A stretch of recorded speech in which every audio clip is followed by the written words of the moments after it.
La nature, dont le végétal, est considérée comme favorable pour la santé. Tout le monde l'accepte. Simplement, c'est qu'on a besoin de comprendre comment et pourquoi. Les questions qui se posent, notamment pour les professionnels de la ville, de l'aménagement, du paysage, sont un peu plus spécifiques.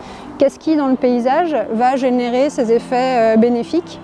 Qu'est-ce qui fait qu'une expérience de nature va apporter un mieux-être pour l'usager, à la fois sur le plan physique, mental et social? C'est ces questions qu'on s'est posées et qui ont initié la thèse de doctorat de Bastien. Si on se place dans un cadre plus concret, comme le parc de Balzac sur Angers, on peut apercevoir des personnes qui se promènent, des personnes qui sont en train de courir, etc.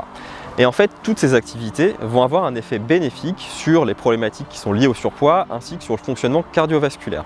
Et toutes les recherches sont unanimes à ce sujet, la nature et le contact qu'on a avec ont des bénéfices sur la santé physique. Mais ça ne s'arrête pas là. Il y a également des effets positifs sur la santé mentale, où on s'aperçoit que des personnes qui vont aller se promener vont confier à être moins stressées et à être moins fatiguées suite à cette marche par rapport à une marche dans un milieu urbain.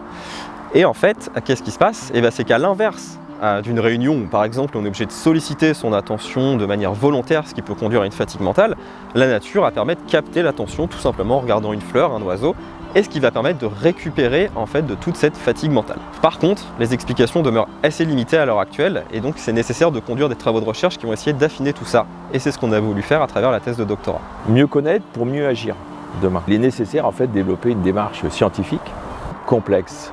Alors complexe pourquoi ? Pourquoi ? Parce qu'elle est obligatoirement transdisciplinaire. Les sciences qui sont liées à l'environnement, au végétal, à la nature, à la santé, mais liées aussi à l'urbanisme. Ce qui est nouveau dans ce travail-là, c'est d'avoir examiné le comportement des personnes en situation réelle, donc dans un vrai parc, à l'endroit où on se trouve ici. Ce qui nous a animés, c'était justement de spécifier un petit peu quelles caractéristiques vont en fait avoir une influence plutôt positive ou négative sur la restauration et le bien-être de la personne. Donc pour essayer de creuser ces aspects, en fait, on a vraiment voulu investiguer l'expérience de nature qui a été vécue par les personnes. Les participants ont été amenés à évoluer le long d'un parcours balisé dans le parc de Balzac à Angers. Nous avons défini 2 paysages très marqués par leur différence sur les degrés d'ouverture. Donc au départ, on va avoir un questionnaire sur l'humeur de la personne avant de vivre cette expérience de nature. Dans une expérience de nature, la vue est très sollicitée. On s'est intéressé au comportement oculaire des personnes. Pour ce faire, on a utilisé ce qu'on appelle des lunettes d'oculométrie ou des lunettes d'eye tracking qui permettent d'enregistrer en fait ce que la personne voit, mais également son comportement visuel parce que ça va nous donner des informations sur la manière dont elle vit la marche. Alors la marche va durer 15-20 minutes. Et à l'issue du parcours, en fait, on va les interroger sur l'expérience vécue. Donc ils vont pouvoir nous faire ressortir les choses positives, négatives, les choses qui les ont marquées et qui ont impacté en fait quelque part leur humeur. Cette analyse paysagère était utile pour avoir une base experte pour finalement interpréter les résultats de l'expérience pour déterminer si les paysages ouverts et les paysages fermés généraient des réponses différentes. Nos travaux montrent que oui. En fait, dans les paysages qui vont être plus fermés, c'est-à-dire qu'il y aura moins de luminosité, le traitement visuel va être rendu plus compliqué. Et la personne en fait va moins récupérer son attention, alors que dans des paysages ouverts où les éléments sont plus faciles à discriminer, la personne va connaître une meilleure restauration attentionnelle. Et il y a un deuxième élément qu'on a mis en avant, c'est la place de toute la stimulation sensorielle qu'on peut avoir dans un espace.